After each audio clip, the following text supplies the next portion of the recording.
Avala ärikvartalis avati pealinna suurim päikeseenergiapark.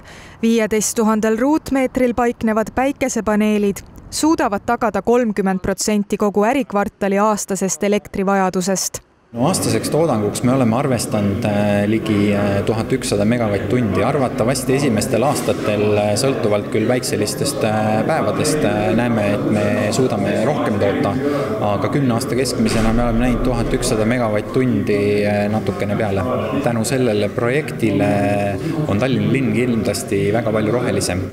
Uhiuus päikesejaam toodab elektrit terve kvartali tarbeks. Kogu elekter lähebki oma tarbe katmiseks ning jaotatakse hoonete vahel vastavalt sellele, kuidas on tootmine ja tarbimine. See annabki selles mõttes hea suunise järgmistele arendajatele, et on võimalik selline asi teha, et ligi pool kogu toodetud elektrist, kogu tarbitavast elektrist, mis siin on või tarbitakse, selle on võimalik oma katustega ära toota. Kuna päikeseparkide toodang on sesoonne, ei ole sellised lahendused mõeldavad aga elektrivõrgu olemasoluta.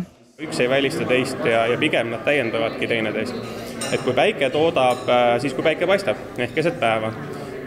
On meil ka need tunnid, kui päikest ei ole, öötunnid, selle me saame veel ära lahendada salvestustehnoloogiate abil, aga periood kuskil oktoobrist märtsini, et need on need tunnid, kui päikese elektrijaam toodab terve kuuga sama palju elektrit nagu suvel ühe päevaga.